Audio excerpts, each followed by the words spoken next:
बिस्मिल्लाहिर्रहमानिर्रहीम। अस्सलाम वालेकुम व्यूअर्स।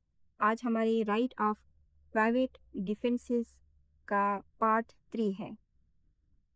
ये फाइनल पार्ट है जिसमें हम 3 सेक्शंस को कंसीडर करेंगे, 3-4 सेक्शंस को, 103, 104, 105 एंड 106। इन 4 सेक्शंस को हम आज के लेक्चर में कवर करेंगे।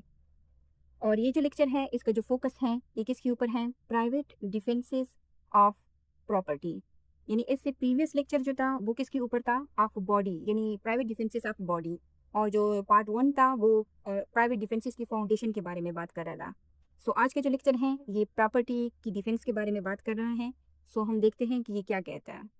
आज का जो हमारा लेक्चर है उसका जो बुनियादी क्वेश्चन है वो ये है कि इंसान जो है वो अपनी प्रॉपर्टी की हिफाजत के लिए क्या किस हद तक जा सकता है? क्या प्रॉपर्टी की हिफाजत के लिए किसी की जान लेना जो है वो कभी लीगल हो सकता है? तो इस क्वेश्चंस को हम आंसर करेंगे आज के लेक्चर में। यानी आज का जो लेक्चर है ये एक टेंशन क्रिएट करता है between property rights and life. जो प्रॉपर्टी लाइफ है, अब प्रॉपर्टी राइट्स हैं वो जो पाकिस्तान कॉन्स्टिट्यूशन का जो आर्टिकल 23 है और जो 24 है इसको ये प्रॉपर्टी राइट्स के बारे में बात करते हैं। और जो इससे पहले का जो पार्ट 1 है उसमें हमने इन आर्टिकल्स को डिटेल में डिस्क्राइब किया है। ये जो सेक्शन है ये बात करते हैं, एक तरफ ये बात करता है प्रॉपर्टी की और दूसरी तरफ ये बात करता है टू कॉजिंग डेथ की, यानी प्रॉपर्टी वर्सेस लाइफ की। जो जनरल प्रिंसिपल है वो ये है कि जो ह्यूमन लाइफ है ना उसकी जो वैल्यू है वो क्या है? वो मोर देन क्या है? प्रॉपर्टी है। लेकिन ये कुछ, चूंकि ये जो चैप्टर्स हम पढ़ रहे हैं चैप्टर नंबर 4, ये क्या है? ये जनरल एक्सेप्शन का चैप्टर है, ठीक है। तो अब ऐसे कुछ एक्सेप्शंस भी हैं कि जहाँ जो प्रॉपर्टी है उसको बचाने के लिए आप ह्यूमन जो लाइफ है उसकी उस वो भी आप क्या कर सकते हो? सेक्रीफाइस कर सकते हो। इसका जो टेक्स्ट है वो कहता है कि the right of private defence of property extend. ये जो ओपनिंग है ये हमें ये बताती हैं कि जो बेसिक राइट हैं वो हमें पहले मिल चुके हैं, ठीक है, जो सेक्शन नंबर 96 से 99 में दे। यानी राइट टू सेल्फ डिफेंस का जो फाउंडेशन था, जो हमारा पार्ट 1 था, वो उसमें हमें बताया गया है कि कौन से राइट्स हैं हमारे पास, ठीक है। वो कहाँ तक लिमिट थे? वो सिर्फ माइनर फोर्स तक लिमिटेड थे। यानी कुछ सिचुएशंस में ये राइट जो थे वो मैक्सिमम लेवल तक जा सकते थे, जैसे डेथ वगैरह, ठीक है, उस तक एक्सटेंड हो सकता था।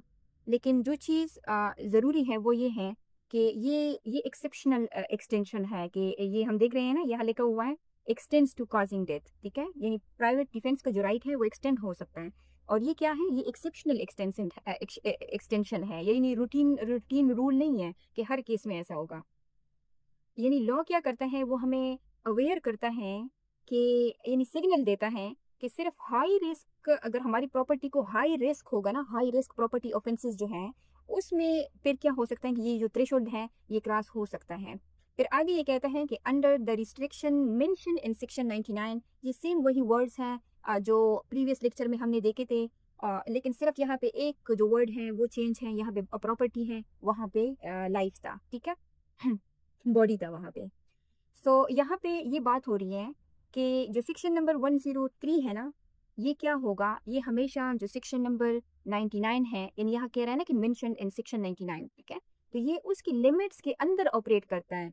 मतलब सेक्शन जो 99 है वो किस चीज़ की बात करता था? वो बात करता था कि अगर हम अपना सेल्फ डिफेंस का राइट इस्तेमाल करेंगे तो हम किन चीज़ों को फोकस में रखेंगे? नेसेसिटी को फोकस में रखेंगे कि क्या फोर्स जो थी वो ज़रूरी थी इस्तेमाल करना, और उसके फोर्स का जो प्रोपोर्शन है यानी प्रोपोर्शनलिटी है उसको भी हम देखेंगे। और जो तीसरी चीज़ ये है कि हम जो फोर्स यूज़ कर रहे हैं सेल्फ डिफेंस में वो लॉफुल अथॉरिटी के अगेंस्ट जो है डिफेंस तो नहीं है। तो ये 3 चीज़ें सेक्शन 99 जो है वो बताता है। यानी जो लेथल डिफेंस है ना वो भी डिसिप्लिन और जस्टिफाइड होने चाहिए, ठीक है, यानी फ्री लाइसेंस जो है वो हर किसी को अवेलेबल नहीं है। आगे कहता है to the voluntary causing of death or of any other harms to the wrong doers, ठीक है। वहाँ पे प्रीवियस सेक्शन में यहाँ पे असल्टर लिखा हुआ था, यहाँ पे क्या लिखा हुआ है? रॉन्ग डूअर्स लिखा है। यहाँ लॉ जो है वो एक्सप्लिसिटली अलाउ करता है कि हम जानबूझकर यानी वॉलंटेरली अटेकर को मार भी सकते हैं जो रॉन्ग डूअर्स हैं, ठीक है, और उसको हार्म भी पहुंचा सकते हैं, डेथ भी काज कर सकते हैं, हार्म भी काज कर सकते हैं, ठीक है, मगर सिर्फ तब जब आगे वाली जो स्ट्रिक्ट कंडीशन है वो क्या हो, वो मीट हो। यानी वॉलेंट्री का जो मतलब है वो बदला लेना नहीं है किसी से, बल्कि वो जो हमारा रिस्पॉन्स हो वो कॉन्शियस डिफेंसिव एक्ट हो। सो आगे ये कहता है कि if the offence the committing of which or the attempting to commit which. Okay, so ये जो फ्रेज है ये कहता है कि डिफेंस तब ट्रिगर होती है जब क्या हो, जब ऑफेंस जो है वो हो रहा हो, या मतलब होने के स्टेज पर हो, या क्या हो, और अटेम्प्ट के स्टेज पर हो कि कोई जो है हमारी जो प्रॉपर्टी है उसको हमसे छीनने की क्या कर रहा हो, कोशिश कर रहा हो। यानी या तो ऑफेंस हो रहा हो, ठीक है, या अटेम्प्ट स्टेज पर हो। तो फिर हमारे पास ये राइट है कि हमें वेट नहीं करना चाहिए कि हमारा नुकसान हो जाए, ठीक है। फिर क्या होगा कि जो हमारा एक्शन होगा ना वो इमिनेंट जो इमिनेंट अटेम्प्ट होता है उस पर भी जो एक्शन है हमारा वो हो सकता है।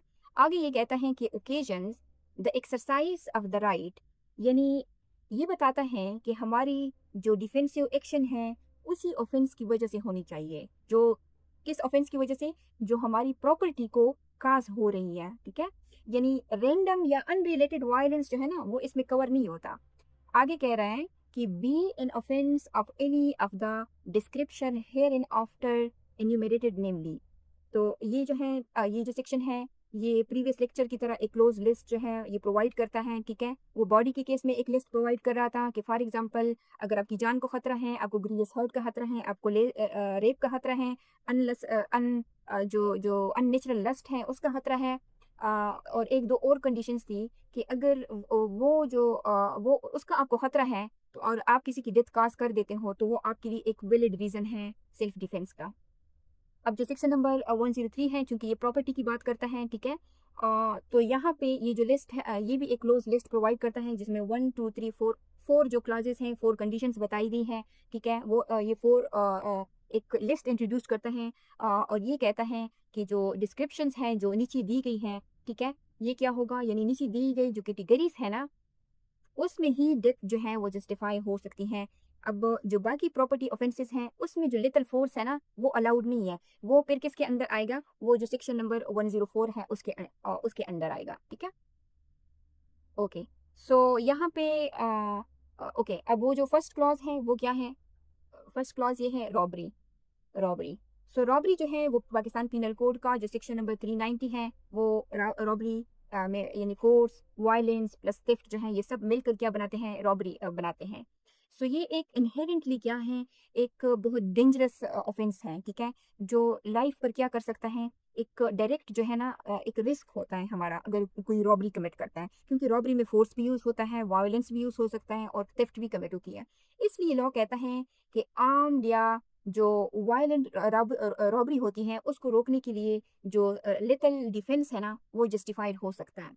और जो सेकंड कंडीशन है या जो क्लॉज है वो कहता है हाउस ब्रेकिंग बाय नाइट, यानी कि अगर कोई रात के वक्त जो है ना वो हमारे घर में घुसता है, ठीक है। सो इसमें क्या चीज़ें शामिल हैं, हाउस ब्रेकिंग बाय नाइट का मतलब क्या है कि जो अटैकर है वो हमारी किस चीज़ के ऊपर अटैक कर रहा है, हमारी प्राइवेसी के ऊपर। प्राइवेसी प्लस हमारी जो सेफ्टी है उसको किस में डाल रहा है, डेंजर में डाल रहा है, ठीक है।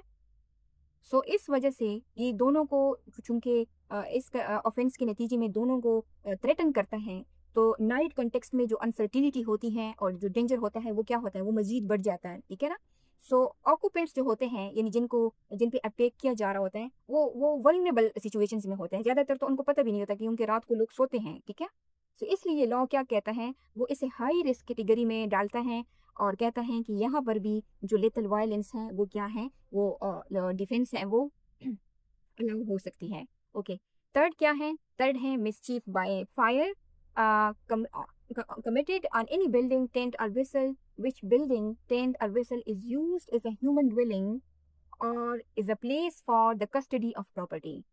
सो ये जो है ये आर्सन का केस है, यानी मिसचीफ बाय फायर, ये किसका केस है, आर्सन का। और आर्सन क्या होता है, यानी आग जो है ये आप देख सकते हैं, आग जो आर्सन कहते हैं, यानी आग जो है वो किसी ऐसी जगह पर लगाई जाए जहाँ क्या हो, लोग रहते हो, ठीक है, यानी ड्वेलिंग एरिया हो, या जहाँ पर जो प्रॉपर्टी है वो क्या हो, वो स्टोर हो। ये आप देख सकते हैं सारे इमेजेस, ठीक है।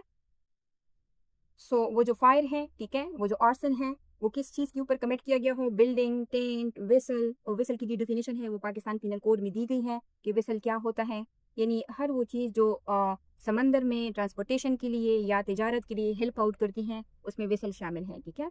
विच बिल्डिंग अगर ये बिल्डिंग, टेंट और वेसल जो हैं ये क्या हो, ये यूज़ हो एज अ ह्यूमन ड्वेलिंग के तौर पे, यानी ड्वेलिंग मीन्स जहाँ पे लोग रहते हों, ठीक है। और is a place for the custody of property, यहाँ जहाँ पर जो प्रॉपर्टी है वो क्या है, वो स्टोर है। तो फिर ये क्या हो सकता है, ये रेपिडली लाइफ थ्रेटनिंग सिचुएशंस बन जाती हैं, क्योंकि फायर जो है जो लगाई गई है वो क्या होगी, वो अनकंट्रोल हो जाती हैं, ठीक है। तो इससे जो डेथ का रियल रिस्क है ना, वो क्या होता है, वो क्रिएट हो जाता है। इसलिए इस सूरत में भी लॉ जो है वो लिथल डिफेंस को क्या करता है, अलाउ करता है। जो फोर्थ क्लॉज है वो ये बताता है कि theft, mischief or house trespass under such circumstances is made reasonably cause apprehension that death or grievous hurt will be the consequence if such right of private defense is not exercised. So normally जो law है वो ये कहता है कि इन situations में जो non लेटल force है वो यूज़ करनी चाहिए। लेकिन अगर यहाँ पे लिखा हुआ ना कि if such right of private defence is not exercise, तो फिर जो अप्रीहेंशन है वो क्या होगी, यानी एक रीजनेबल इंसान को ये खतरा होगा कि अगर मैंने लिटल फोर्स जो है डिफेंस के तौर पर एक्सरसाइज ना किया, तो फिर क्या होगा कि फिर उसको डेथ का भी खतरा है और ग्रीवियस हर्ट का भी खतरा है। यानी उनको अगर उनको लगे ना कि कंसिक्वेंसेस ऐसी हैं कि लिटल फोर्स यूज़ करने के सिवा कोई चारा नहीं है, तो फिर क्या होगा कि फिर जो लिटिल फोर्स है डिफेंस में वो फिर अलाउ हो सकती है, ठीक है। यानी फिर प्रॉपर्टी के लिए आप क्या कर सकते हो, फिर आप किसी का डेथ भी कास्ट कर सकते हो और उसको जो ग्रीवियस हर्ट है वो भी कास्ट कर सकते हो। सो ये जो कैटेगरी है, ये जो सेक्शन 100 है, उस जैसी फिर जो सीरियसनेस है ना, वो क्या कर लेती है, वो सिचुएशन एक्सप्यार कर लेती है। फॉर एग्जाम्पल, अगर सिंपल जो ट्रेसपास है वो हो रहा हो, तो फिर लॉ कहता है कि लिटल डिफेंस जो है वो नहीं होना चाहिए। लेकिन अगर कोई हमारे घर में घुस रहा है और वो मुसल्ला भी है, यानी उसके पास आर्म्स भी हैं, ठीक है, असलहा भी है, जहाँ पे वो क्या करता है कि जो ऑक्यूपेंट्स होते हैं उनको सीरियस, अगर वो असलहा देखते हैं तो लाजिम बात है जो ऑक्यूपेंट्स होते हैं उनको एक सीरियस खतरे का वो मिलता है, अलार्म मिलता है। तो फिर इस सूरत में वो क्या करेंगे, वो आराम से ऐसे हाथ कर तो नहीं करेंगे ना, वो भी उनके पास भी जो असलहा होगा उनको वो यूज़ करेंगे, ठीक है, अपने सेल्फ डिफेंस के तौर पर। यानी अगर जो चीज़ इम्पॉर्टेंट है वो ये है कि अगर जो रीजनेबल अप्रीहेंशन हो, यानी जो कंसिक्वेंसेस हैं वो ऐसी हो कि एक नॉर्मल जो ह्यूमन बीइंग है वो क्या हो, वो भी ये समझे कि हाँ जो सिचुएशंस हैं वो क्या है, वो वाकई डेंजरस है, ठीक है। सो इसका जो कॉन्स्टिट्यूशनल लिंक है वो आर्टिकल 23 और 24 के साथ हैं। और अगर आप इसको समझना चाहते हैं तो फिर इसके लिए आप जो प्राइवेट डिफेंस का जो चैप्टर है उसका जो पार्ट 1 है उसको आप देख सकते हैं।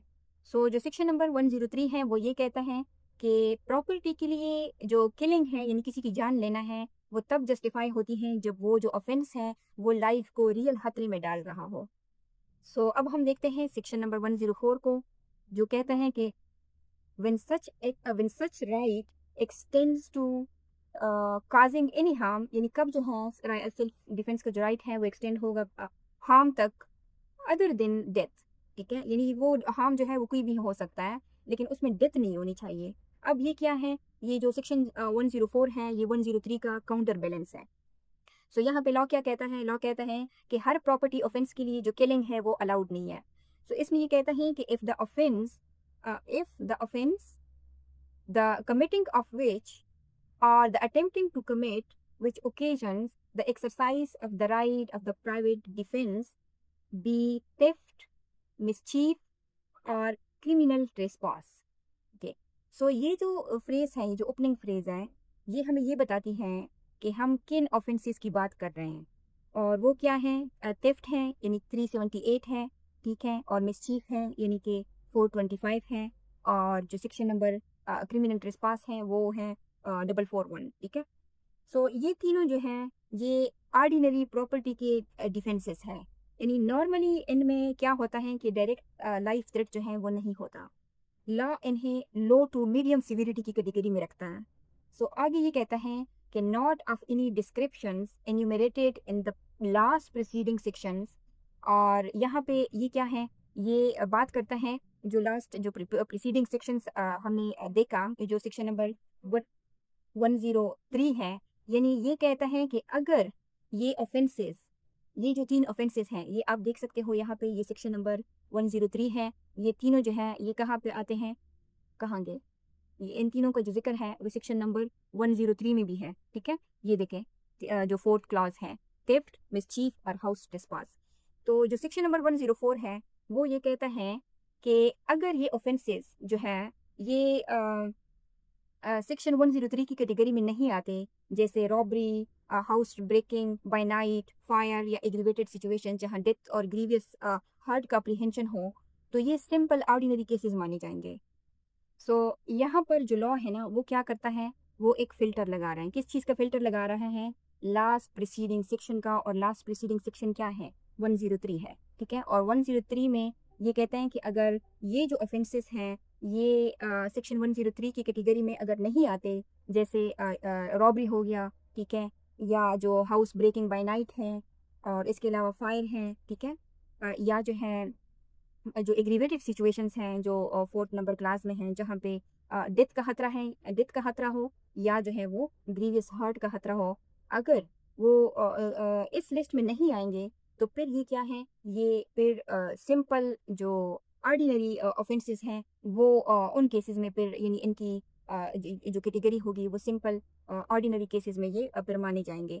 यानी जो सेक्शन नंबर 104 है ये तब अप्लाई होगा जब केस जो है वो सेक्शन नंबर जो 103 है उसकी सीरियस लिस्ट में फिट ना हो, तो फिर वो कहाँ आएगा, फिर वो सेक्शन नंबर 104 की तरफ आएगा। सो आगे ये कहता है कि that right does not extends to the voluntary causing of death, यानी आप जो है अपनी मर्जी से वॉलंटरीली जो अटेकर हैं, जो आपकी प्रॉपर्टी को क्या कर रहा है, लेके जा रहा है, आप उसको मार नहीं सकते। लॉ ये कहता है, लॉ कहते हैं कि चाहे वो तुम्हारी प्रॉपर्टी लेके जा रहा हो या ट्रेसपास कर रहा हो, आपको उसको मारने का हक नहीं है। अगर आप उसको मारोगे तो वो क्या होगा, वो इलीगल होगा, अनलेस अगर ये जो लिस्ट है, ये जो कंडीशंस हैं, ये अगर पूरी होगी तब आप उसको मारोगे, तो तब तो ठीक है। यानी ये क्या है, ये यहाँ पे एक प्रोहिबिशन देता है, क्योंकि ये कह रहे हैं ना कि डज नॉट एक्सटेंड, तो फिर ये क्या है, ये प्रोहिबिशन है, ठीक है। सो ये जो क्लॉज है ये क्या बताता है, ये कहता है कि जो प्रॉपर्टी की वैल्यू है ना, कीमत है, उस पर जो इंसानी जान है ना वो नहीं ली जा सकती ऑर्डिनरी केसेस में, ठीक है। इस केसेस में ये जो एक्सट्रीम केसेस हैं 103 के अंदर, इसके अंदर तो ठीक है, वो तो प्राइवेट डिफेंस के अंदर फॉल करेगी। आगे कहता है कि बट डज एक्सटेंड, हाँ अब ये कुछ कंडीशन कभी बता रहा है, ठीक है, कि लॉ जो है वो हमें कम्प्लीटली हेल्पलेस भी नहीं छोड़ता, अब आगे हमें कोई रास्ता भी बता रहा है, ठीक है। हाँ, तो वो क्या है, वो ये है कि subject to the restrictions mention and in section number 99। So ये फिर क्या करता है, ये हमें एक रिमाइंडर देता है, ठीक है, और ये कहता है कि अगर फोर्स जो है वो क्या होनी चाहिए, वो कि जो फोर्स हम यूज़ कर रहे हों वो क्या होनी चाहिए, वो नेसेसरी होनी चाहिए, वो प्रोपोर्शनेट होनी चाहिए, और वो क्या होनी चाहिए, यानी उसका एक्सेस जो है वो नहीं होना चाहिए, ठीक है। सो आगे ये कहता है to the voluntary causing to the wrong doer of any harm other than death. So यहाँ पर जो हमने कहा ना कि लॉ कोई और रास्ता बता रहा है, यानी लॉ कहता है ना कि does extends to the voluntary causing to the wrong doers, ठीक है। यहाँ पे तो कहा है ना कि आप उसको वॉलेंट्री उसकी डेथ कॉज नहीं कर सकते, यहाँ पे उसने कहा है voluntary causing to the doer, आप उसको हार्म पहुंचा सकते हो, और यहाँ भी क्या लिखा हुआ है, एनी हार्म है, ठीक है, कि आप उसको एनी हार्म जो है अदर देन डेथ जो है वो आप उसको काज कर सकते हो। और एनी हार्म में यहाँ पे क्या चीज़ आएगी, फॉर एग्जांपल आप उसको धक्का दे सकते हो, फॉर एग्जांपल पर आप उसको रिस्ट्रेन कर सकते हो यानी पकड़ सकते हो, ठीक है, या माइनर इंजरीज भी उसको काज हो सकती हैं। यानी यहाँ पर डिफेंस जो है वो अलाउड है, लेकिन कंट्रोल लेवल पर, यानी डेथ जो है वो अलाउड नहीं है। यानी अगर कोई हमारा मोबाइल जो है वो हमसे छीन के पकड़ के छीन के लेके जा रहा हो, ठीक है, चुरा के अगर कोई भाग रहा है, तो फिर हम उसे पकड़ कर रोक सकते हैं, लेकिन हम उसे यानी डेथ उसकी हम कॉज नहीं कर सकते। तो फिर ये किसके अंदर आएगा, ये सेक्शन नंबर यानी 104 की एग्जांपल है। लेकिन अगर हम ये देखें कि कुछ आर्म्ड लोग हैं, यानी मुसल्लह लोग हैं, जो क्या कर रहे हैं, वो रॉबरी कमिट कर रहे हैं। तो फिर इस सूरत में अगर उनके अगेंस्ट जो लीगल डिफेंस यूज़ हो रहा हो ना, तो फिर वो पॉसिबल है, और वो किसके अंदर आएगा, वो सेक्शन नंबर 103 के अंदर आएगा, और उसका जो क्लास फर्स्ट है उसके अंदर। अब आगे जो सेक्शन है वो है सेक्शन 105, जो बात करता है commencement and continuance of the right of a private defence of property. ये सेम जो प्रीवियस लेक्चर है उसमें भी यही सेक्शन था, लेकिन यहाँ पे प्रॉपर्टी की जगह पे बॉडी लिखा हुआ था, ठीक है। सो ये जो सेक्शन है ये क्या टाइमिंग का सेक्शन है, यानी ये हमें क्या बताता है, ये हमें टाइमिंग का रूल बताता है कि जो हमारे पास जो राइट ऑफ प्राइवेट डिफेंस है वो कब स्टार्ट होगा, यानी कमेंसमेंट मीन्स कब स्टार्ट होगा, और कंटिन्यूएंस मीन्स कब जो है वो क्या होगा, एंड होगा। और जो एक ड्यूरेशन होगी ना, ऐसा तो नहीं होगा कि अगर कोई जो है उसने हमारे साथ हमारी प्रॉपर्टी को छीनने की कोशिश की है तो मरते दम तक उसका पीछा ना छोड़ें, ठीक है। और फिर हम ये भी जस्टिफाई करें, ये भी लॉजिक दें कि हम तो अपना प्राइवेट डिफेंस एक्सरसाइज कर रहे हैं, ऐसा नहीं है। प्राइवेट डिफेंस का एक्सरसाइज करने का एक प्रॉपर एक परफेक्ट टाइमिंग है, ठीक है, उसकी कमेंसमेंट और उसकी जो एंड है वो। सो वो हमें कौन बताता है, सेक्शन नंबर 105 बताता है। ये कहता है कि the right of the private defence of property commences, ये हमें ये बताता है कि राइट हमेशा से एक्टिव नहीं होता, ठीक है, ये किसी एक पॉइंट पर स्टार्ट होता है। सो लॉ जो है वो क्या करता है, टाइमिंग को प्रिसाइज रखता है, ताकि जो सेल्फ हेल्प है ना उसको हम क्या करें, जो हमारे पास सेल्फ हेल्प का राइट है उसको हम मिसयूज ना करें। आगे कहता है कि when reasonable apprehension of danger to the property commences, यानी कि स्टार्ट कब होगा, कमेंसमेंट उसकी कब होगी, वो तब होगी जब यानी स्टार्ट का जो एग्जैक्ट ट्रिगर है वो क्या है, वो रीजनेबल एप्रीहेंशन है, ठीक है। मतलब ये है कि सिर्फ अंदाज़ा लगाना या शक व शुबे में पड़ना, ये चीज़ें जो हैं ये लॉ इनको नहीं मानता। रीजनेबल एप्रीहेंशन का मतलब है कि एक रीजनेबल इंसान को भी ये लगे कि अब जो मेरी प्रॉपर्टी है उसको क्या है, उसको रियल खतरा जो है वो उस रियल खतरे से दो चार है, सही है। यानी हमें अगर कोई फॉर एग्जांपल चोरी कर रहा हो तो हमें वेट नहीं करना कि हम कहें कि भाई ले जाओ, सारा कुछ ले जाओ, ठीक है, ताकि ऑफेंस अगर ले जाएगा तो फिर तो ऑफेंस कमिट हो जाएगा, ठीक है। यहाँ पे बात हो रही है डेंजर की, तो डेंजर का मतलब ये है कि ऑफेंस अभी कमिट नहीं हुआ, ठीक है, यानी इमिनेंट अटेम्प्ट पर भी जो राइट है ना वो क्या हो सकता है, वो स्टार्ट हो सकता है, लेकिन जो एप्रीहेंशन है वो क्या होनी चाहिए, वो ऑब्जेक्टिव होनी चाहिए। आगे ये बताता है कि the right of the private against the private defense of property against theft continues till the offender has effected his retreat with the property, और चलिए यहाँ तक देखते हैं इसको। सो ये कहता है कि जो राइट ऑफ प्राइवेट डिफेंस है प्रॉपर्टी के केसेस में, खासकर यहाँ पे एक ऑफेंस का जिक्र हुआ है थेफ्ट का, ठीक है। फॉर एग्जांपल यानी ये उसकी ड्यूरेशन बताता है कि कब जो है वो स्टार्ट होगा, कब जो है वो एंड होगा, हमारा राइट टू डिफेंस जो है। फॉर एग्जांपल अगर चोर जो है वो माल लेकर निकल गया, रिट्रीट जो है वो इफेक्ट हो गया, यानी वो कामयाब हो गया, तो फिर जनरल रूल ये है कि जो राइट टू सेल्फ डिफेंस है ना वो भी क्या हो गया, वो भी यहाँ पे ख़त्म हो गया। यानी लॉ कहता है कि लॉ भी कहता है और हमारे जो बड़े हैं ना वो भी कहते हैं कि चोर को घर तक छोड़ कर नहीं आते, क्योंकि अपनी गली गली में जो कुत्ते होते हैं वो भी शेर होते हैं, और फिर चोर तो फिर चोर होता है, सही है। सो लॉ ये कहता है कि जब तक चोर जो है वो पकड़ा जा सकता है तो डिफेंस जो है वो चलती है, ठीक है, अलाउड है। लेकिन जैसे ही जो चोर है वो आपके हाथ से निकल गया, उसने सफाया कर लिया, वो सेफली भाग गया, अब जो आपका राइट है, हमारा जो राइट टू प्राइवेट डिफेंस है वो ख़त्म हो जाएगा। अब बात कहाँ जाएगी, अब बात जाएगी लॉ इन्फोर्समेंट तक। फिर उसके बाद जो अगर चोर आपसे भाग गया तो फिर ये नहीं करना कि उसके पीछे पीछे जाके उसको घर तक छोड़ के आना है। फिर उसके बाद जो काम स्टार्ट होता है वो किसका स्टार्ट होता है, वो लॉ इन्फोर्समेंट का स्टार्ट होता है, भले आप एफआईआर करो या जो भी करते हो, ठीक है। ओके, सो आगे ये क्या कहता है कि all either the assistance of the public authority is obtained, या अगर आपके पास यानी इतना टाइम है कि आप जो अगर चोर भाग रहे हैं आप पुलिस को कॉल करते हो कि आगे की चौकी पे अगर पुलिस अवेलेबल होती है, आप उनको कहते हैं कि चोर भाग के आ रहे हैं, ठीक है, आप उनसे हेल्प ले सकते हैं, फॉर एग्जांपल जो पब्लिक अथॉरिटीज़ हैं पुलिस से। तो फिर इस सूरत में भी जो प्राइवेट डिफेंस का जो रोल है ना वो ख़त्म हो जाता है। और ये कौन ख़त्म करता है, वो जो सेक्शन नंबर 99 है वो बताता है, यानी उसका जो प्रिंसिपल है वो ये कहता है कि जहाँ स्टेट प्रोटेक्शन अवेलेबल हो वहाँ पे जो सेल्फ हेल्प है वो क्या है, वो बैन है, यानी वहाँ पे ख़त्म हो जाती है आपका काम।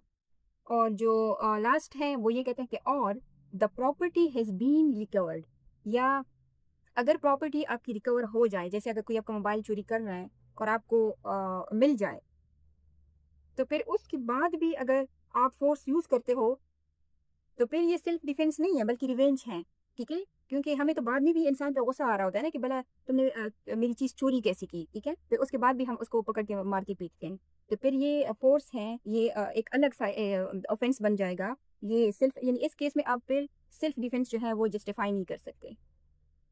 सो आगे ये कहता है कि the right of the private defence of property against robbery, यहाँ बात हुई थी थेफ्ट की, और सेकंड जो क्लॉज है उसमें बात हो रही है रॉबरी की, कि continues as long as the offender causes or attempts to cause to any person death or hurt or wrongful restraint।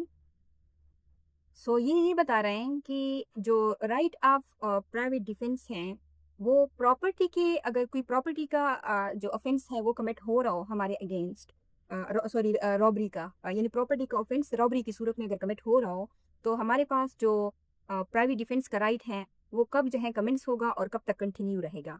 तो ये कहते हैं कि ये कंटिन्यू रहेगा जब तक जो ऑफेंडर है वो क्या कर रहा हो, वो कॉज कर रहा हो या अटेम्प्ट कर रहा हो to cause any person death, यानी डेथ का खतरा हो, डेथ कॉज कर रहा हो, या हर्ट कॉज कर रहा हो, या जो है वो क्या कर रहा हो, रिस्ट्रेन जो है वो क्रिएट कर रहा हो, तो तब तक जो है क्या होगा, हमारे पास जो प्राइवेट डिफेंस का राइट है वो कंटिन्यू रहता है। यानी रॉबरी में थ्रेट जो है वो क्या है, वो चलता रहता है, अनगोइंग है, इसलिए जो डिफेंस है वो भी क्या होगी, वो भी अनगोइंग होगी। आगे कहता है कि और as long as the fear of instant death or of instant hurt or of instant personal restraint continues। यहाँ पे जो फोकस है वो किसका रहता है, ये लिखा हुआ है as long as the fear। जो इम्पोर्टेंट चीज़ है इस सेकंड फ्रेज में ये है, क्या है, ये फियर है, कि अगर जो फियर का कंटिन्यूएशन है, ठीक है, और यानी फियर जो है वो कंटिन्यू है, अगर इमीडिएट डेंजर का फियर अभी भी प्रेजेंट है, तो जो डिफेंस है वो क्या होगी, वो कंटिन्यू होती रहेगी। इवन अगर एक्ट जो है वो क्या है, यानी movement is for the movement वो क्या हो, रुक जाए, लेकिन अगर कांस्टेंट फियर है, डेंजर है, तो फिर क्या होगा, जो सेल्फ डिफेंस का राइट है वो भी फिर आप एक यानी कंटिन्यू रहेगी, क्योंकि ये टाइम की बात कर रहा है ना जो सेक्शन नंबर 105 है, ठीक है। सो ये हमें ये बताता है कि जो इंस्टेंट है, यानी उसका मतलब ये है कि ख़तरा जो है वो क्या है, अभी टला नहीं है, यानी ख़तरा जो है वो अब भी मौजूद है। किस चीज़ का ख़तरा, डेथ का ख़तरा, हार्ट का ख़तरा, या जो इंस्टेंट जो पर्सनल रिस्ट्रेन है, अगर जब तक वो रहेंगी जो हमारा सेल्फ डिफेंस का राइट है वो भी कंटिन्यू रहेगा। सो जो थर्ड है वो ये बताता है कि the right of the private defence of property against criminal trespass, ये बात कर रहे हैं क्रिमिनल ट्रेसपास की, ठीक है। तो ये कह रहे हैं कि or mischief continues as long as the offender continues in the commission of criminal trespass और मिसचीफ। तो यहाँ पे ट्रेसपास और जो मिसचीफ है एक उसके ऊपर फोकस है, ठीक है। और ये जो क्लॉज है ये कहता है कि यानी इसमें जो रूल है वो सिंपल है, इन दोनों से चेंज है ऊपर वाले क्लासेस से। ये कहता है कि जब तक जो ऑफेंडर है वो क्या करता है, वो अपने काम में मसरूफ है, यानी वो अंदर है या वो डैमेज कर रहा है, तो तब तक जो डिफेंस है वो क्या है, वो अलाउड है। जैसे ही वो रुक जाए या वो चला जाए, तो फिर जो डिफेंस है वो भी क्या हो जाएगा, वो भी ख़त्म हो जाएगा। सो आगे जो है जो लास्ट क्लॉज है वो ये कहता है कि the right of the private defence of property against house breaking by night, ठीक है, क्योंकि लॉ जो है इसको क्या कहता है, एक सिवियर नेचर का जो ऑफेंस है वो इसको समझता है। Continue as long as the house trespass which has been begun by such house breaking continues. जो नाइट हाउस ब्रेकिंग है उसमें लॉ जो है वो हाइट एंड प्रोटेक्शन जो है ना वो प्रोवाइड करता है, वो देता है, यानी अलाउ करता है, ठीक है। जब तक अनलॉफुल एंट्री है, यानी क्या है, ट्रेसपास है, ये देखें, अगर ट्रेसपास है, ठीक है, तो अनगोइंग है, तो फिर जो राइट है प्राइवेट डिफेंस का वो भी क्या होगा, वो भी कंटिन्यू रहता है, क्योंकि इस कंटेक्स्ट में जो डेंजर है ना वो हाई और अनसर्टन होता है। सो जो सेक्शन नंबर 105 है ये कहता है कि राइट स्टार्ट होगा रियल डेंजर के साथ। स्टार्ट कब होगा? स्टार्ट होगा जब होगा रियल डेंजर, ठीक है, डेंजर। और जो कंटिन्यूएशन है यानी जो कंटिन्यू रहेगा, वो किस सूरत में कंटिन्यू रहेगा? वो रहेगा जब तक जो थ्रेट है वो क्या रहेगी? कंटिन्यू रहेगी। और उसके बाद है कि वो जो हमारा राइट टू सेल्फ डिफेंस है वो एंड कब होगा? जैसे ही जो डेंजर है वो ख़त्म होगा, ठीक है, तो फिर एंड ऑफ डेंजर। जैसे ही डेंजर ख़त्म होगा तो हमारा जो राइट टू सेल्फ डिफेंस है वो भी क्या होगा? वो भी ख़त्म हो जाएगा। यानी इसका ये मतलब है कि अगर डेंजर स्टार्ट हो गई तो डिफेंस अलाउड हो गया, अगर डेंजर खत्म हो गया, जैसे फॉर एग्जांपल अगर पुलिस आ गई या प्रॉपर्टी रिकवर हो गई, ठीक है, या वो चला गया, ठीक है, जो ऑफेंडर है, तो फिर इस सूरत में जो विंडो है वो क्लोज हो जाएगी। यानी जो हमारा जो राइट टू सेल्फ डिफेंस है वो क्या हो जाएगा? वो खत्म हो जाएगा। और अगर आप इस सेक्शन को 105 को क्यूएसओ के कंटेक्स्ट में समझना चाहते हैं कि क्यूएसओ जो है इन एविडेंस को कैसे देखता है, फैक्ट्स को कैसे देखता है, तो इसको हमने जो हमारा जो प्रीवियस लेक्चर है जो पार्ट 2 है सेल्फ डिफेंसेस का, उसमें हमने क्यूएसओ के साथ इसका जो लिंक है पीपीसी का वो हमने काफ़ी डिटेल के साथ इस्टेब्लिश किया है। तो उसके लिए आप पार्ट 2 जो है वो आप ज़रूर देखें, क्योंकि क्यूएसओ जो है ये यहाँ भी वही सेम काम करता है जो प्रीवियस लेक्चर में हम ऑलरेडी डिस्क्राइब कर चुके हैं। सो अब हम देखते हैं अपना जो हमारा लास्ट सेक्शन है, सेक्शन 106। अब ये जो सेक्शन है इसका टाइटल कहता है कि राइट ऑफ प्राइवेट डिफेंस। जब हम अपना प्राइवेट डिफेंस का राइट जो है एक्सरसाइज कर रहे हों अगेंस्ट डेडली असाल्ट, तो फिर क्या होगा कि when there is a risk of harm to innocent person. यानी हम अपना ये जो प्रोविज़न है ना, ये रेयर प्रोविज़न है, लेकिन ये बताता है कि जब हमारा जो राइट टू सेल्फ डिफेंस है वो अप्लाई होता है, तो फिर क्या होगा कि अगर उसकी वजह से किसी इनोसेंट को रिस्क हो जाए तो फिर क्या होगा? यानी अगर ये प्रोविज़न अप्लाई हो जाए तो फिर केस का जो पूरा आउटकम है ना वो क्या हो जाता है? वो चेंज हो जाता है। सो ये जो सेक्शन है ये किसकी बात कर रहे हैं? डेडली असाल्ट की बात करता है, ठीक है। यही यानी इसका ये मतलब है कि असाल्ट यानी ऐसा अटैक जो क्या कर सकता है? जो डेथ का जो रियल और इमीडिएट रिस्क है ना वो क्रिएट करता है, ठीक है। और ये क्या है कि when there is a risk of harm to innocent person. यानी यहाँ पे जो सिनेरियो है वो ये है कि अगर हम पर कोई डेडली अटैक हो रहा है, लेकिन अटैक जो अटैकर है वो अकेला नहीं है, ठीक है, तो बेगुनाह लोग भी आसपास हैं, ठीक है। सो वहाँ पर अगर जो हम सेल्फ डिफेंस यूज़ करते हैं तो फिर किस चीज़ का रिस्क है? फिर रिस्क है कोलेटरल हार्म का। सो यानी यहाँ पर जो लॉ है वो क्या करता है? उसको डिसाइड करना होगा, डिसाइड करना है कि क्या अगर हमारे ऊपर कोई अटैक हो रहा है तो लॉ क्या कहता है कि क्या तुम रुक जाओ और खुद मर जाओ, ठीक है। और दूसरी सिचुएशन ये कि क्या हम जो है अपना जो राइट टू डिफेंस है वो एक्सरसाइज करें और जो इनोसेंट लोग हैं उनको हम खतरे में डाल दें। तो ये दो सिचुएशंस हैं। अब यहाँ पे ये कह रहे हैं कि if in the exercise of the right of the private defence, यानी ये जो कंडीशंस हैं ये क्या करती हैं? ये इंश्योर करती हैं कि हमारा जो एक्ट है वो क्या हो? वो जेन्युइनली सेल्फ डिफेंस जो है उसके कंटेक्स्ट में हो, ना कि रिवेंज में, ना ही मतलब वो हमारा कोई एग्रेशन होना चाहिए और ना ही वो कोई इलीगल मोटिव होना चाहिए। Against an assault which reasonably causes the apprehension of death. यानी ये हमें क्या बताता है कि सिर्फ रीजनेबल जो एप्रीहेंशन है ना, रीजनेबल एप्रीहेंशन वो और reasonable apprehension of what? Reasonable apprehension of death को, तो फिर उस सूरत में ये रूल अप्लाई होगा। मतलब अगर माइनर थ्रेट में हम डिफेंस एक्सरसाइज करें तो वो अवेलेबल नहीं है। अगर जो सिचुएशंस हैं यानी हमें सीरियस हार्म का खतरा है, आसपास हमारे लोग भी हैं लेकिन हमें खतरा है कि हाँ हमें कोई मार देगा, हमें सीरियस थ्रेट का खतरा है, तो फिर उस सूरत में जो राइट टू सेल्फ डिफेंस है वो एक्सरसाइज हो सकती है। आगे कहता है कि द डिफेंडर, यानी डिफेंडर कौन होगा? जो जो खुद को बचाएगा, ठीक है। अगर फॉर एग्जांपल हमारे ऊपर कोई अटैक कर रहा है तो फिर हम डिफेंडर हैं, तो कहते हैं कि the defender be so situated that he can't effectively exercise that right. Okay, यानी ये क्या बताता है? लॉ जो है वो यहाँ पे ये पूछ रहा है कि क्या हमारे पास कोई सेफ अल्टरनेटिव है, ठीक है।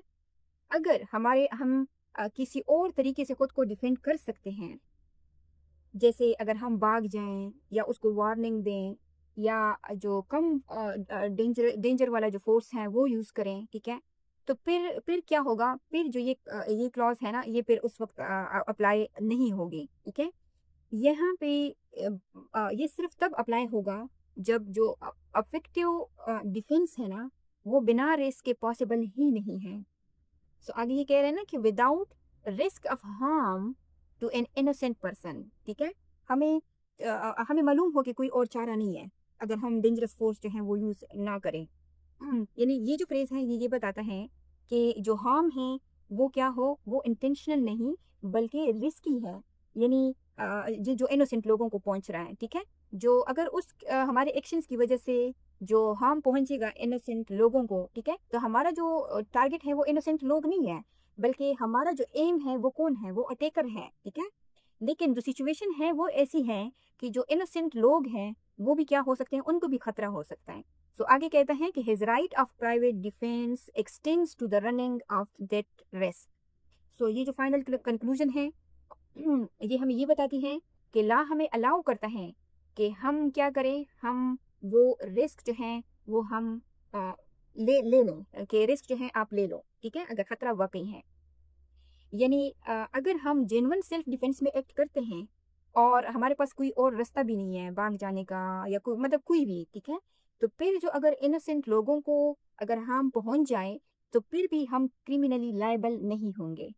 और अक्ल का तकाजा भी ये है कि अगर ऐसी सिचुएशंस हो जहां हम फंस गए हो, कोई हम पे अटैक कर रहा हो, हमारे साथ और भी लोग हैं, और यूजुअली ऐसा होता है कि फिर किसी और को नुकसान पहुंचने का खतरा होता है। अगर आपके पास या हमारे पास ऐसा रास्ता हो कि हम वहां से निकल सकें तो फिर तो अक्लमंदी का तकाजा ये है कि भाग जाया जाए। लेकिन अगर कोई और रास्ता नहीं है और सिर्फ यही एक सोल्यूशन है कि हम फोर्स यूज करें, और वो भी लिटल फोर्स, चाहे हमारा मतलब वो गन है, गन के ज़रिए से है, या कोई भी और, ठीक है, फिजिकल फोर्स है, अगर वो हम यूज़ करते हैं और फिर उसकी वजह से इनोसेंट लोगों को अगर नुकसान होता है तो तब भी लॉ कहते हैं कि आप क्या हो, लायबल नहीं हो। यानी इसकी मिसाल हम इस तरह ले सकते हैं कि ये इलस्ट्रेशन दी गई है कि ए जो है is attacked by a mob, एक शख्स है ए, उसको मॉब क्या करता है, उसको अटैक्ट कर देता है, ठीक है, okay. Who attempt to murder him, जो मॉब है वो ए को क्या करना चाहते हैं, मर्डर करना चाहते हैं। ही can't effectively exercise his right of private defence without firing on the mob. अब ए जो है उसके पास जो अपना राइट है सेल्फ डिफेंस का वो इफेक्टिवली एक्सरसाइज नहीं कर सकता, यानी उसके पास कोई और रास्ता नहीं है सिवाय इसके कि without firing on the mob, कि वो मॉब को मुंतशिर करने के लिए क्या करे, उनके ऊपर फायरिंग करे। And he can't fire without risk of harming young childrens. अब उस मॉब में कुछ छोटे बच्चे जो हैं वो क्या हैं, वो भी शामिल हैं। अब ये जो मॉब का अटैक करना है ये एक डेडली थ्रेट है, क्योंकि अगर वो अटैक करेंगे तो ये मर सकता है, ठीक है। लेकिन उस मॉब में कुछ छोटे बच्चे भी शामिल हैं who are mingled with the mob, ठीक है। A commits no offense if by so firing he harms any of the children। अगर ए जो है वो क्या कर रहा है, इस मॉब के ऊपर फायर कर रहा है, लेकिन उस फायर से क्या होता है कि इन इनोसेंट चिल्ड्रंस में से अगर किसी को वो गोली लग जाती है, उनको कोई हार्म पहुंच जाता है, तो कहता है कि ए जो है वो स्टिल इनोसेंट है, उसने कोई ऑफेंस जो है वो कमिट नहीं किया। क्यों नहीं किया, क्यों नहीं किया? क्योंकि ए को जो थ्रेट था वो रियल था, और डिफेंस जो थी वो नेसेसरी थी, और उसके पास दूसरा जो था कोई रास्ता भी नहीं था। यानी जो सेक्शन 106 है ना वो हमें ये बताता है, उसमें जो लॉ है, ये क्या है, लॉ है ना, तो लॉ जो है वो हमें ये कहता है कि हम अपनी जो लाइफ है ना वो सेक्रीफाइस करने के लिए लीगली मजबूर नहीं है, ठीक है। अगर चॉइस हो, यानी खुद मरने का या खुद को डिफेंड करने का, रिस्क लेकर अपने दूसरों को साथ लेकर, तो फिर जो लॉ है वो हमें इजाज़त देता है कि हम क्या करें, हम खुद को डिफेंड करें। और यही बात जो है ये हमारे जो बड़े हैं वो भी कहते हैं कि इससे पहले कि दुश्मन तुम पे वार करे, तुम दुश्मन को पे वार करके उसको ख़त्म कर दो, क्योंकि अगर तुम उसको ख़त्म नहीं करोगे तो वो तुम्हें ख़त्म कर देगा। सो अभी अगर हम इसको सीआरपीसी के कंटेक्स्ट में समझें तो एक बात ये याद रखनी ज़रूरी है कि पीपीसी और सीआरपीसी जो है ये दो अलग अलग चीज़ें नहीं हैं, बल्कि ये एक ही सिस्टम के दो हिस्से हैं। ये जो पाकिस्तान पिनल कोड है वो हमें ये बताता है कि हम क्या कर सकते हैं, यानी हमारे राइट्स और हमारी लिमिट्स क्या हैं। जबकि जो सीआरपीसी है वो हमें क्या बताता है कि स्टेट क्या करेगी और कैसे करेगी, यानी उसका प्रोसीजर और उनका कंट्रोल। देखें, असल जो जिम्मेदारी है ना हमारी प्रोटेक्शन की, वो है स्टेट की, लेकिन रियल लाइफ में हर वक्त जो पुलिस है वो मौजूद नहीं होती।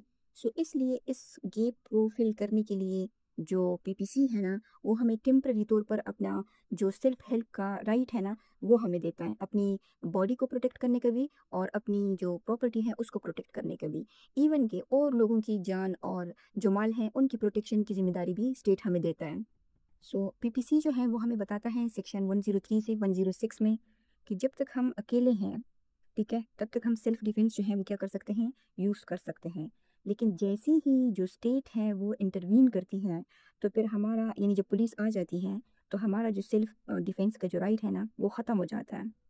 फिर यहाँ से क्या होता है कि फिर यहाँ से जो सीआरपीसी है उसका जो सिस्टम है ना वो स्टार्ट हो जाता है। इसका मतलब ये है कि अब जो हम हमारा रोल है वो सेकेंडरी हो गया है, और जो स्टेट है वो अपनी जो लीगल अथॉरिटी है उसके साथ सिचुएशन को क्या करेगी, हैंडल करेगी। और ये बात हमें कौन बताता है, ये बात हमें पाकिस्तान पीनल कोड का जो सेक्शन नंबर 105 है वो बताता है कि जब पब्लिक अथॉरिटीज़ की मदद मिल जाए तो फिर जो प्राइवेट डिफेंस का राइट है वो ख़त्म हो जाता है।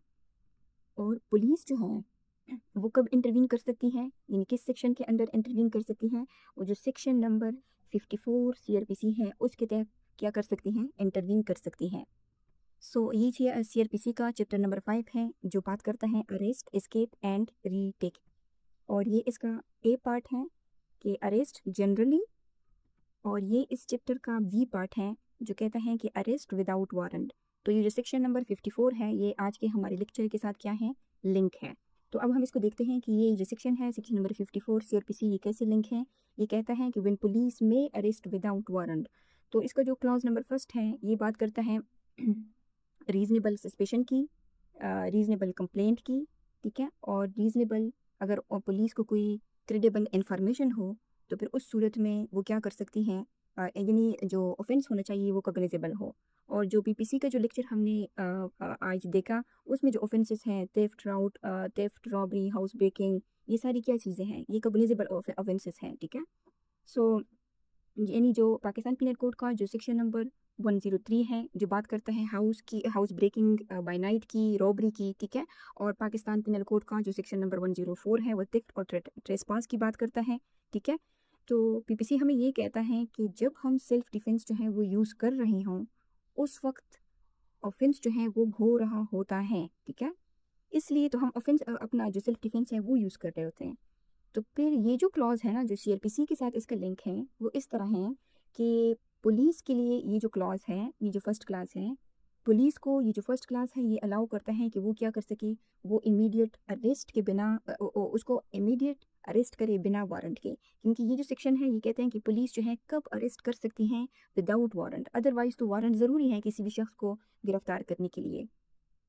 यानी अगर हम अपना सेल्फ डिफेंस जो है इन सेक्शंस में यूज़ कर रहे हैं जो हमें ये सेक्शन अलाउ पीपीसी अलाउ करता है, और फिर यहाँ पे क्या आता है, यहाँ पे जो है पुलिस तशरीफ़ लाती है, वो इंटरवीन करती है, तो फिर ये जो क्लास है ना वो जो ऑफेंडर को पकड़ती है अपना पावर यूज़ करती हैं, वो किस क्लास के अंडर यूज़ करती हैं, वो 54(1) के अंडर अपना पावर यूज़ करती हैं। और फिर यहाँ से हमारा जो सेल्फ डिफेंस का राइट है वो ख़त्म हो जाता है।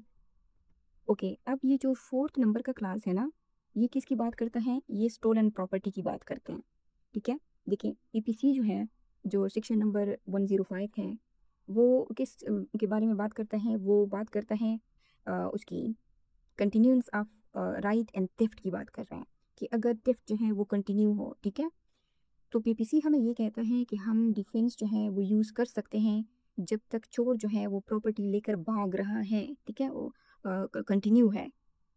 लेकिन सीआरपीसी जो है वो ये कहता है कि अगर पुलिस जो है वो किसी स्टोलन प्रॉपर्टी को साथ पकड़ ले, ठीक है, तो फिर वो क्या कर सकती हैं, तो वो उस शख्स को अरेस्ट कर सकती हैं। और इन दोनों का जो कनेक्शन है पीपीसी और सीआरपीसी का, यानी वो क्या है कि हमारे पास प्राइवेट डिफेंस है और पुलिस के पास क्या है, लीगल रिकवरी। जो हमारी सेल्फ डिफेंस की पावर है ना, जब पुलिस आती है, ठीक है, तो फिर उनकी जो लीगल रिकवरी की पावर है वो हमारी जो सेल्फ डिफेंस की पावर है वो उसमें कन्वर्ट हो जाती है। ओके, अब ये जो क्लॉज नंबर 3 है ये बात करता है प्रोक्लेम्ड ऑफेंडर की, ठीक है। तो जो सेक्शन नंबर 103 है पाकिस्तान पिनल कोड का, वो किस चीज़ की बात करता है? वो बात करता है सीरियस ऑफेंसेस लाइक रॉबरी वगैरह की। सो अगर जो ऑफेंडर है वो भाग रहा है या क्या है या डेंजर है, ठीक है, तो फिर पुलिस क्या कर सकती है कि वो उनको बिना वारंट के गिरफ्तार कर सकती हैं। यानी यहाँ पे जो स्टेट है ना, वो क्या कर लेती है, वो हमारी जगह ले लेती है, ठीक है। सो यहाँ पे फिर ये जो ऑफेंडर है प्रोक्लेम ऑफेंडर, उसको मतलब हम वो नहीं कर सकते, हम उसको चेज़ नहीं कर सकते, क्योंकि हमने तो पीपीसी में ये देखा कि पीपीसी कह रहे हैं कि आप उसको घर तक छोड़ के मत आओ चोर को, ठीक है, या रॉबर को। तो फिर यहाँ पे ये काम किसका है? ये काम जो है ये पुलिस का है कि वो उसको घर तक भी छोड़ के आती है, फिर घर से उसको लेकर भी आती है। सो यहाँ पर अगर हम देखें फिफ्थ क्लास को, तो अगर कोई हम पे अटैक कर रहा है तो हमारे पास पीपीसी के अंडर सेल्फ डिफेंस का राइट है, ठीक है। और फिर फॉर एग्जांपल अगर पुलिस भी आती है उस दौरान, और पुलिस जो है वो शख्स जो है वो पुलिस को भी obstruct करता है, तो फिर जो फिफ्थ क्लास है 54 का, वो ये कहता है कि पुलिस क्या कर सकती है, विदाउट वारंट उसको वो कर सकती है, गिरफ्तार कर सकती है, ठीक है, इस क्लास के अंदर। यानी उसको जो फोर्स और अरेस्ट है वो यूज़ करेगी पुलिस।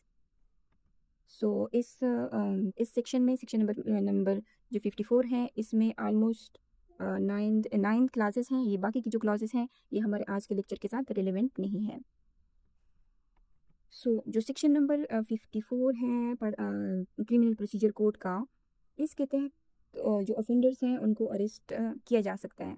लेकिन एक जो इम्पोर्टेंट शिफ्ट है यहाँ पे वो ये है कि यानी पहले हमारे पास ये राइट था कि हम अपनी प्रॉपर्टी को क्या कर सकें, प्रोटेक्ट कर सकें।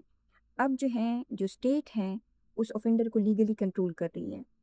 लेकिन ठीक है, ये कहते हैं ना कि किसको कर सकता है, कब कर सकता है।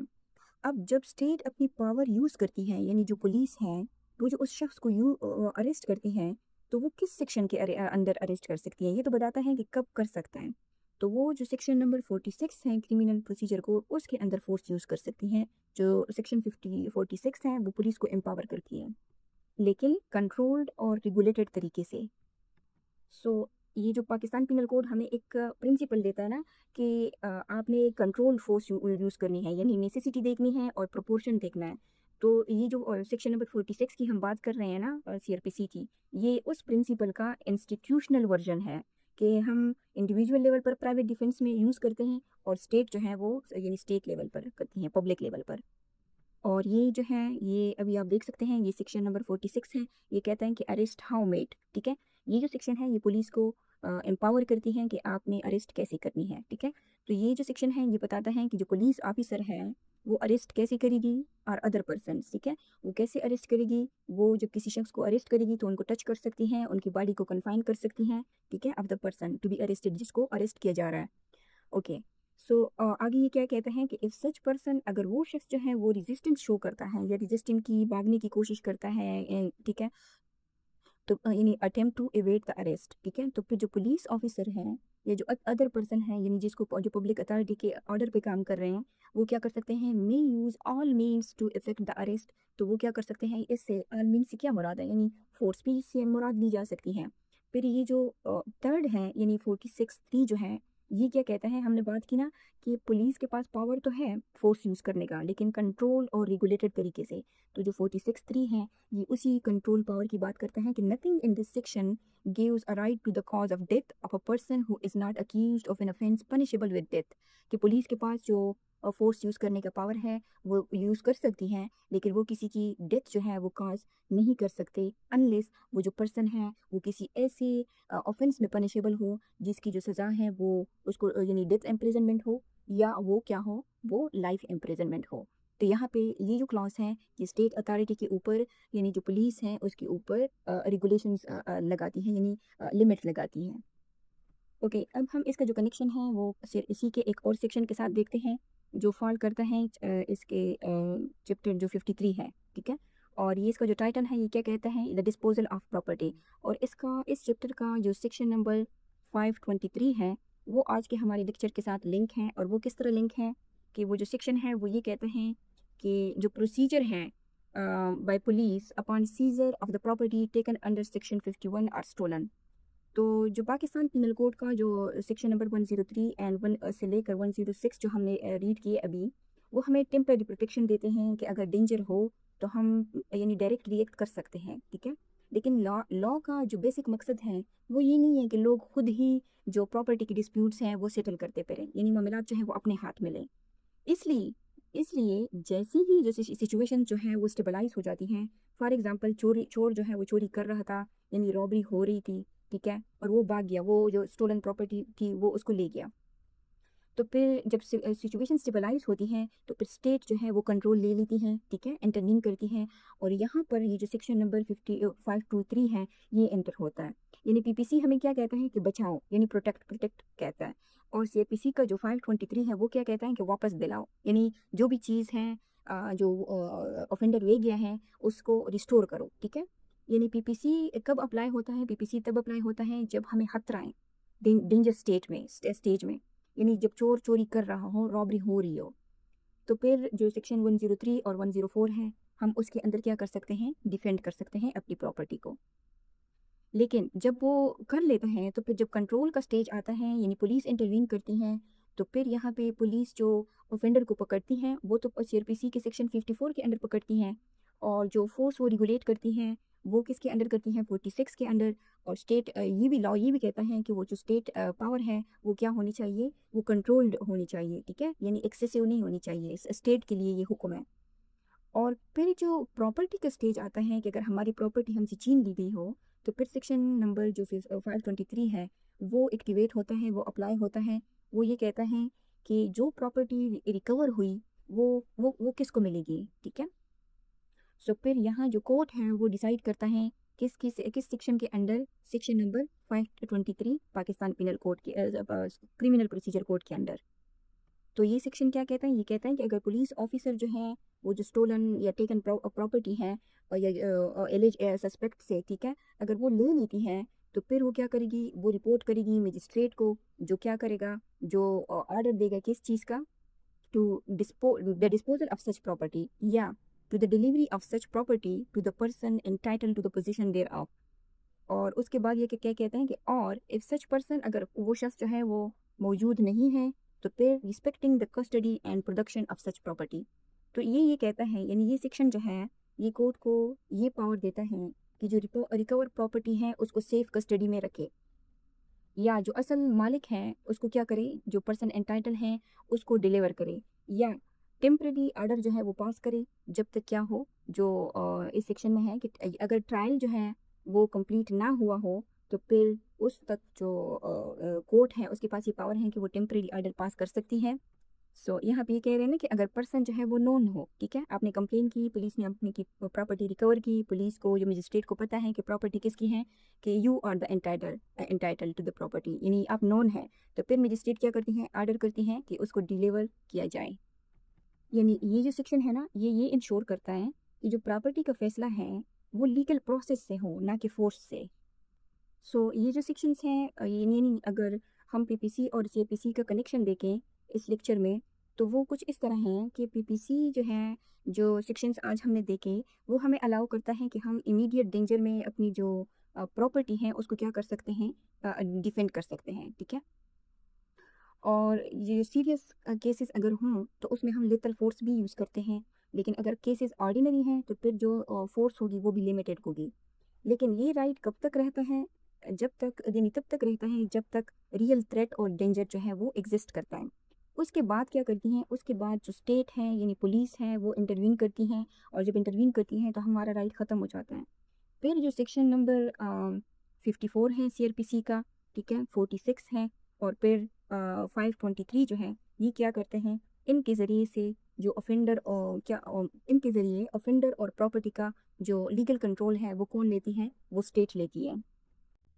सो अगर हम आज के अपने इस लेक्चर को अगर हम समराइज़ करें तो वो हम इस तरह कर सकते हैं कि प्रॉपर्टी डिफेंस का जो रूल है वो ये है कि जो इंसानी जान है वो ज़्यादा कीमती है, इसलिए लेथल फोर्स जो है वो सिर्फ तब अलाउड है जब प्रॉपर्टी ऑफेंसेस में लाइफ थ्रेट सिचुएशन जो है वो लाइफ थ्रेटनिंग बन जाए। और ये कौन बताता है? ये सेक्शन नंबर 103 बताता है। वरना वो क्या कहता है कि अगर जो वो है सिचुएशन है वो लाइफ थ्रेटनिंग नहीं है, तो फिर उस सूरत में क्या होगा, सेक्शन नंबर 104 जो होगा यानी नॉन लेथल जो फोर्स है वो यूज़ होगी, क्योंकि ये कह रहा है ना कि आप डेथ के अलावा उसको कोई भी जो हार्म है वो आप उसको पहुंचा सकते हो अपनी प्रॉपर्टी की प्रोटेक्शन के लिए। सो आगे ये हमें ये बताता है सेक्शन 105 के राइट जो हैं वो तब स्टार्ट होता है जब जो रियल डेंजर हो, और तब तक चलता है जब तक जो थ्रेट है या उसका जो फियर है वो ख़त्म ना हो जाए, या जो स्टेट है वो क्या ना करे, वो इंटरवीन ना करे। ठीक है, ये लिखा हुआ है इधर the assistance of the public authority. और ये हमें कौन बताता है, सेक्शन 105 बताता है। फिर एंड में जो सेक्शन नंबर 106 है वो हमें ये बताता है कि अगर डेडली डिफेंस में जो इनोसेंट लोगों को अनअवॉइडेबल रिस्क भी हो, उनको अवॉइड ना किया जा सकता हो, तो फिर लॉ जो है वो डिफेंडर को उस रिस्क के साथ भी डिफेंड करने की इजाज़त देता है। और के अंडर किस सेक्शन देता है, under section number 106 Pakistan penal code. ठीक है, तो ये आज का हमारा लेक्चर था जिसका फोकस था प्राइवेट डिफेंसेस ऑफ प्रॉपर्टी। सो ये जो हमारा प्रॉपर्टी राइट्स का जो प्राइवेट डिफेंसेस का जो राइट है सेल्फ डिफेंस का, वो जो चैप्टर था वो आज उसका ये फाइनल पार्ट था, पार्ट 3। तो आई होप कि आपको वीडियो अच्छी लगी होगी, आपने कुछ नया सीखा होगा। अगर आपको कोई भी क्वेश्चंस है रिगार्डिंग दिस लेक्चर तो आप कमेंट्स में पूछ सकते हैं। ठीक है, और हमें इम्प्रूवमेंट के लिए भी कुछ सजेशंस जो है वो आप प्रोवाइड कर सकते हैं। Thank you so much.